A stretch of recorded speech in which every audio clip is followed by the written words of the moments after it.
Un aplauso pa' mami y papi, porque en verdad rompieron.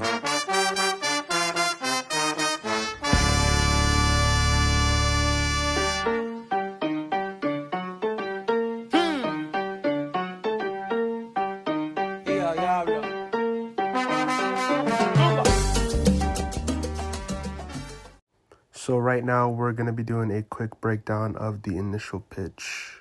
This is a little advanced, but I want you guys to keep in mind and notice sometimes I might have a higher intonation and sometimes I might have a lower intonation, especially towards the end of my sentence. Now, when I have a higher intonation, I'm trying to invite them to answer my question or to talk to me. I'm trying to engage with them. For example, if I say, "Oh, did you know that?" versus "Did you know that?" Each of this tonality is expressing a different message from each other. Now, when it comes to door to door, you want to have a higher intonation at the end of your sentence when you want them to answer a question or to engage with you. And you want to have a lower intonation at the end of your sentence when you're making a statement and you're being certain about something, especially when it comes to explaining the pricing. You want to be able to have a lower intonation so they know that you're certain about the pricing and you're not just guessing. Hey there. You must be the queen of the castle? Yep. Boom. Off the bat, I use a icebreaker. So you must be the queen of the castle. Oh, that must be the guard dog. I'm just using an icebreaker in order to make things less awkward and to transition right into my initial pitch. Yeah, I'll be super quick. I'm not sure if you've seen us over on Vanier, the street right behind you guys, working with some of the neighbors. Maybe. Yeah? Boom. Next step, I am creating curiosity, right? Have you seen us in the neighborhood at all? That's going to get them there into a mind frame of, oh, what's going on? Let me engage with this person so I can find out what's going on in my neighborhood. Also, a little advanced, the tonality that I used here was a curious tone. So I am trying to incite curiosity through the tone of my voice so we can be able to engage in a conversation. We were there yesterday and all throughout this week. We're actually going to be on your street tomorrow taking care of Rebecca and Jonathan. Boom. One of the most important sales technique is third party. Drop in the names of neighbors that are around your prospect is so important because you can be able to go back and use those names whenever you're racking your customer, your prospect. Another way to name drop is name dropping the street names, which I did earlier. If you don't have any customers around them, name dropping street names and how many neighbors you're taking care of on that street is the second best way to be able to do third party whenever you're in your initial pitch. I'm sure you know them. Yeah. Yeah. So we're going to be doing some of this for them. Okay, awesome. So in the beginning of the summer, you guys are going to get sales slicks. Those are sales tools. Now what you're going to see is I'm going to engage with the customer and show them my sales slick.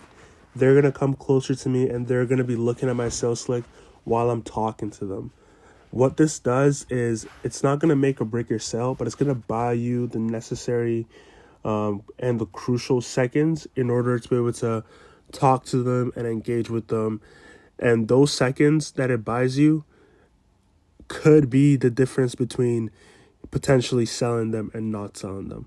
Okay? So every single movement, every single word in the initial pitch is for a purpose. Right now it's the springtime, so there's mainly going to be some pollen in the air and some dust. So a mistake that I did over there was I disengaged with the customer. The best position you want with your prospect is you standing side by side. Now, the reason why my body is tilted is because I don't want to be standing square to the customer because that's very confrontational. I'm sure you've seen this whenever you're in your friend group. You're not standing face to face. It's either too intimate, or too confrontational. You're standing kind of side by side. So what I did there was I disengaged with the customer and I moved backwards instead of me staying after gaining a couple ground. And I should have also kept the iPad in front of them so they're still engaged in with the slick. Another really, really important sales technique is conducive conditions. Now, what are conducive conditions? They are essentially the reason why you're doing that service in the first place. So during the springtime, because it's spring, there's going to be a lot of pollen, there's going to be a lot of dust. If there's a lot of trees in that area, you're definitely going to use pollen. If there's not that much trees in the area, you're going to say, oh, there's going to be dust in the air, there's going to be pollen in the air. Another conducive condition towards the summertime, construction, there's dust. It could be they live beside a pond, so there's a lot of spider webs, there's a lot of wind that's blowing the dust. During the fall time, the leaves are going to be falling, they're going to be sticking to the glass. So conducive condition is basically why their house is not the dirty house, but everybody out there is experiencing the same dirty windows because the neighborhood is surrounded by a certain conducive condition. So we're gonna be scrubbing and polishing the windows. Yeah. Making sure the dust stay out for the next couple months. When was the last time you had that done? Never. That's exactly what I mean, actually. John and Rebecca, they said the exact same thing. Boom, again, with the tonality, I'm asking a question, so that way I'm using a higher intonation in order to invite them to answer that question. I'm sure you're having a conversation and then you naturally use a higher intonation and then the person goes, yeah, so, because the person's naturally going to match your intonation. If you have a lower intonation when you're asking a question, the person's going to be less likely to answer the question because it's weird to have a lower intonation. It's more confrontational. So keep that in mind. Another thing I did there was I referred back to third party immediately after they gave me a response. Reason I'm doing that, one, because I want to make sure they know that they're not the only ones who's in that situation. Everybody out there is experiencing the exact same thing they're experiencing, which is why everybody's working with me. And the second thing is it shows that I'm an expert and I've already heard this concern multiple times. So they're not the only one who said they haven't had it done before. They're not the only one who said they're not interested. They're not the only one who said what they said. Everybody said it. And if everybody bought after saying that, they're also going to buy after saying that as well. They've had it done a long time ago. So what we're actually doing for them super quickly, we're using filtered water to scrub down the windows. And then we're putting a protection on the windows to keep the dust off the next couple months. Okay. So one thing you're going to hear me say a lot is super quickly.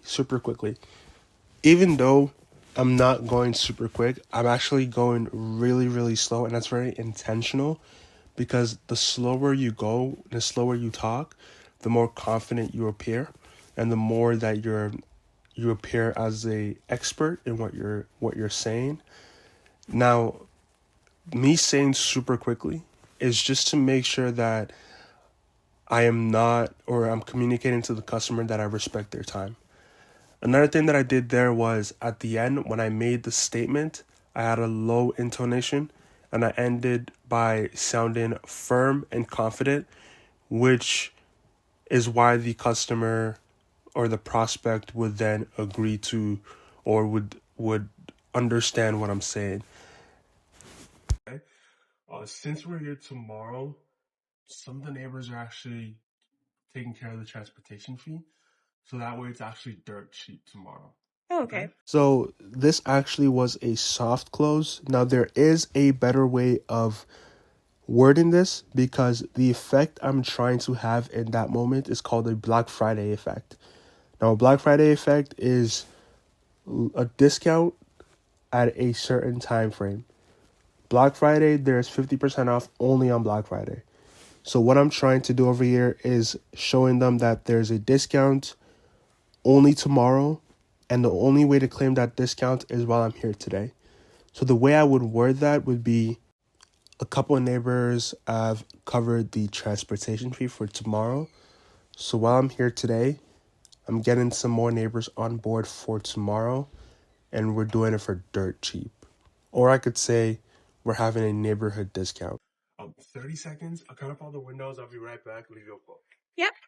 One thing I would always emphasize is in window cleaning, door to door, we are selling the quote, not the service. What does that mean? We're trying to get them to hear us out. I would always use this example. If you're walking by Byward Market next to Ottawa and you have no idea you want to buy a laptop that day, but I have a boutique selling laptops, I would come over and tell you, oh, by the way, have you seen this new Apple laptop? Let me just show you the features, and then you can go on about your day. And then I would sell you the features, and I would tell you there's a discount on the features. And because this deal sounds so good, you would want to grab this deal right when I'm having this deal.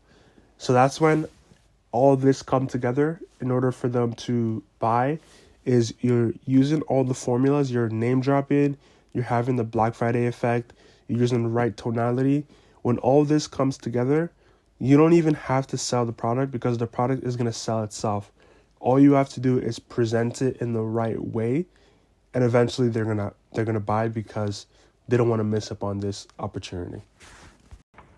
Yeah, so we're gonna be doing it for dirt cheap tomorrow. I'm actually really not that interested.